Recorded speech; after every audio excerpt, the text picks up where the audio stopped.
Thanks, Senator Hassan. Senator Hawley. Thank you very much, Mr. Chairman. Can we just come back to this bounty issue, Mr. Schroeder, Mr. Klein?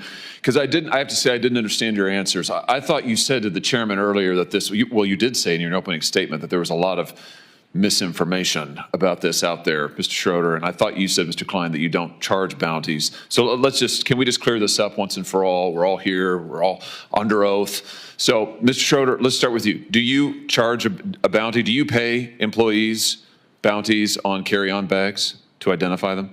Well, it's a yes or no.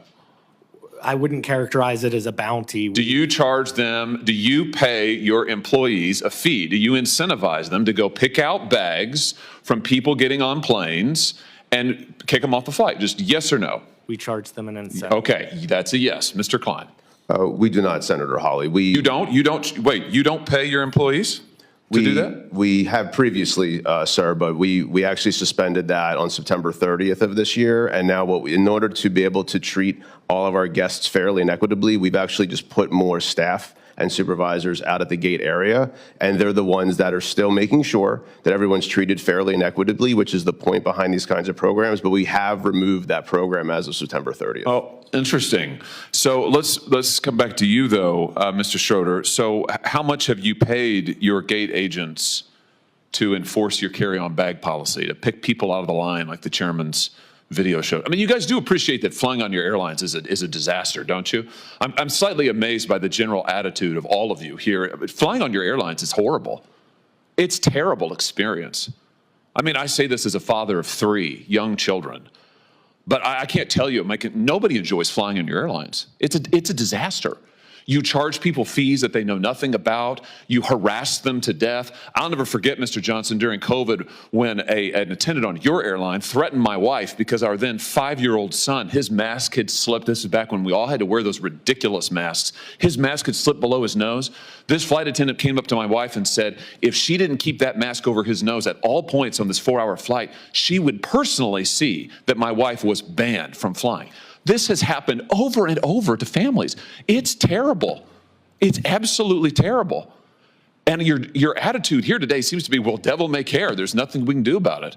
Well, I think we are going to do something about it. So how much have you paid people to pull out customers who are in line with a bag that's 2 centimeters too big, Mr. Schroeder?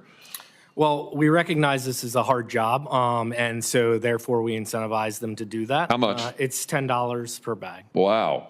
$10 per bag. And I think, Mr. Klein, you and Mr. Schroeder, your airlines cumulatively have spent $26 million paying gate agents between 2022 and 2023 to catch passengers whose bags are a little bit too big. $26 million. I mean, if people want to know why it's such a terrible experience to fly, this is news for them today. Your airlines are paying millions of dollars to your employees to harass people who've already paid. They're there in line because they've already paid. It's unbelievable. By the way, let me just ask you this while I have you here. Why is it that you charge different people different fees for carry-on bags? Why is that, Mr. Klein?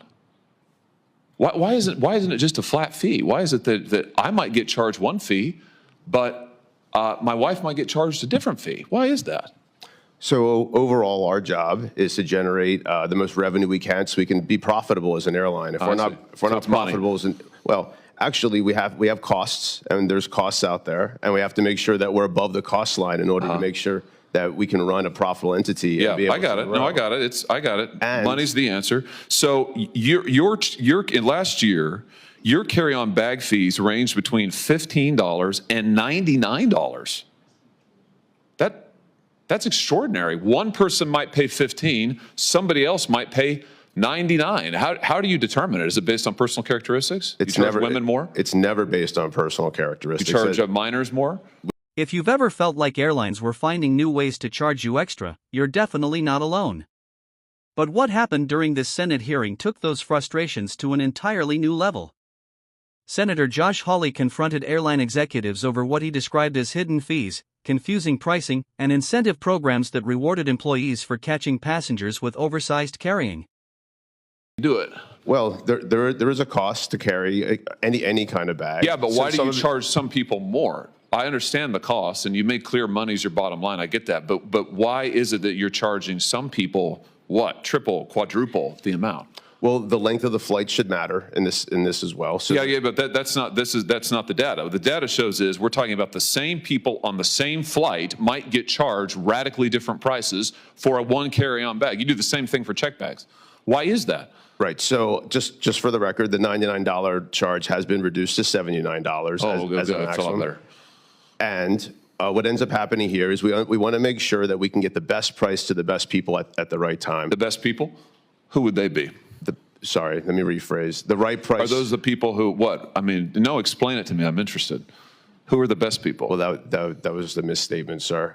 What we're trying to do is get the right price at the right time. And what that also means is making sure that if someone's on a flight that's now filling up, and we have a lot of, as we talked about, unbundled pricing. And they get screwed? So like if you have the misfortune of having to book your flight at the end because maybe something's been canceled, then you're going to get screwed? Is that what you're telling me? You're not one of the best people. Are you referencing just fares I'm just responding to your testimony. I'm listening to you, and you just said as a flight's filling up, you're going to get charged more. Not always. Sometimes you'll get charged less. Exactly. Right. Sometimes. Right. But you'll never know, right? That's the beauty of it. It's like Russian roulette. Flying on the airline is, I would disagree, you have no idea in the world. I would disagree. Wait, no idea. You just said it. It's very transparent. We'll have it. Listen, there'll be a transcript generated, and I'll send it to you with a bow on it. You can read your own testimony just now. You have no idea what the fee is going to be ever. Mr. Schroeder, what about you? Your airline charges, sometimes it's $0 for a bag checked. Sometimes it's $99 for a bag checked on a that's carry-on. Excuse me, carry-on. For check bag, it could go from $0 to $138. Who knows what it's going to be? Why do you vary it so much? Is that fair to the consumer? So it depends again on routes, and so there's just demand around that. No, that's not true. We're talking about people on the same flights. Their prices may vary by huge astronomical percentages. Why is that? Well, that happens on airfare as well, and it does, and I want to talk about that next. I'll explain the model and how we think about things. So increasing ancillary historically has brought the fare down, and I brought up earlier that nearly 50% of people are not paying for a bag or a seat. We are providing options that people are deciding whether they want that or not.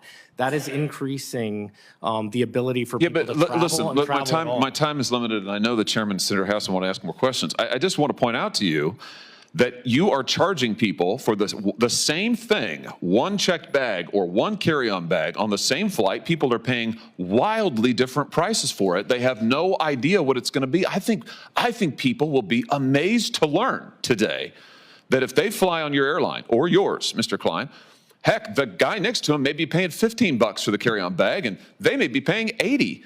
Last thing, Mr. Chairman, I know you're indulging me. I'll be really quick on this, but Mr. Schroeder, you just mentioned that you also use this so-called dynamic pricing for seats, for seat fees. Why do you make people enter in their age and their geographic location and their gender before they can even see the cost of a seat? Why is that? That's been in place since 2014. Yeah, but why? It's because you're using those personal characteristics to generate the fees? No, absolutely. To generate the prices? Well, then why else do you require it? Mr. Klein, you do the same thing. Why is the gender relevant to what the seat is? This is all information that's needed in order to complete the transaction. No, it's not. Delta doesn't do it. United doesn't do it. You don't need somebody's gender in order to do it. You use it, clearly. You're using it to generate the prices, right? We do not, sir. It's not based on personal characteristics? Not at all. You don't use algorithms to set the price of seats? That's a different question. So you do use an algorithm, and you do make them enter all their personal information. What's your definition of algorithm, sir? Oh, for heaven's sake. Well, because algorithms are ways for people to be able to come up with calculations, which is a faster way. It's more efficient than a human being doing the same exact work. So, I'm trying to answer your question, sir, in all sincerity, and I don't know how else to answer it. Thanks, Senator Hawley. We'll begin a second round of questioning, but before we do, I have to say, please don't forget to like, comment, and hit the subscribers button for more political updates.